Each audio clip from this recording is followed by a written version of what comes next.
السلام علیکم پیارے بچوں، بین باکس میں خوش آمدید۔ آج جو ہم کہانی سنیں گے اس کا نام ہے عقل مند فقیر۔ ایک مرتبہ ایک فقیر کسی میدان سے گزر رہا تھا۔ اسے دو سوداگر نظر آئے۔ اس نے سوداگروں سے پوچھا، کیا تمہارا اونٹ کھو گیا ہے؟ سوداگر خوش ہوئے اور بولے، تم نے دیکھا ہے کیا؟ فقیر نے کہا، کانا تو نہیں تھا، دائیں پیر سے لنگڑا تو نہیں تھا۔ ان سوداگروں کو یقین ہو گیا کہ اونٹ اس نے دیکھا ہے، لہذا اسی سے معلوم کیا جائے۔ وہ کہنے لگے، بھائی یہ حقیقت ہے کہ وہ کانا اور لنگڑا تھا، مگر وہ گیا کہاں؟ فقیر نے اسی لہجے میں کہا، آگے والا دانت ٹوٹا ہوا تھا۔ سوداگر جلدی سے بولے، یہی جناب یہی، اللہ کے واسطے پتہ بتا دو، کہاں دیکھا تھا؟ فقیر نے ایک مرتبہ پھر اسی انداز میں کہا، ایک طرف شہد کے ڈبے اور دوسری طرف گندم کی بوری لدی ہوئی تھی۔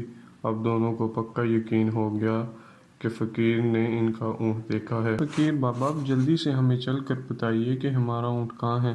فقیر نے کہا، بھائی اگر سچ پوچھو تو میں نے تمہارا اونٹ نہیں دیکھا، اس کے بارے میں نہ سنا ہے۔ میں ابھی تم دونوں سے سن رہا ہوں کہ تمہارا اونٹ کھو گیا ہے۔ سوداگر حیران ہو گئے اور سمجھے کہ وہ ہمیں دھوکہ دے رہا ہے۔ دھمکی دے کر کہنے لگے، اسی اونٹ پر دوسرے سامان کے ساتھ ہمارے جوہرات بھی رکھے ہیں، اگر نہیں بتاؤ گے تو تمہیں قید کرا دیں گے۔ فقیر نے جواب دیا، بھئی مجھے دھمکی نہ دو، میں نے تمہارا اونٹ نہیں دیکھا۔ اس پر سوداگر فقیر کو پکڑ کے قاضی صاحب کے پاس لے گئے۔ قاضی صاحب کو بھی فقیر نے یہی بات بتائی۔ جب تم نے اونٹ دیکھا ہی نہیں تو اس کے بارے میں اتنی صحیح باتیں کیوں بتا رہے ہو؟ قاضی نے تعجب سے پوچھا۔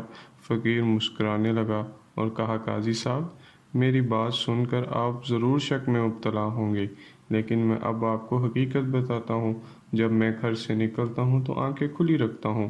آج صبح ایک جگہ سے گزرا تو دیکھا کہ ایک اونٹ کے پیروں کے نشان ہیں، لیکن کسی آدمی کے پیروں کے نشان موجود نہیں تھے۔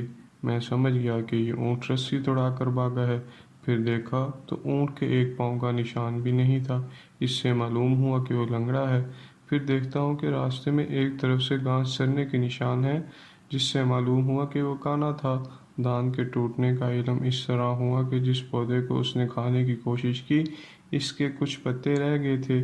وہ سامان کا پتہ اس طرح چلا کہ ایک طرف سے چوٹیوں کی آمد و رفت تھی، معلوم ہوا کہ ایک طرف اناج اور دوسری طرف شہد کی مکھیاں تھیں، جس سے معلوم ہوا کہ وہاں شہد ضرور ہوگا۔ قاضی یہ بات سن کر دنگ رہ گیا اور فقیر کو شاباش دی۔ سوداگر بھی فقیر کے بتائے ہوئے راستے پر گئے اور انہیں اپنا کھویا ہوا اونٹ مل گیا اور انہوں نے فقیر کو انعام و اکرام سے نوازا۔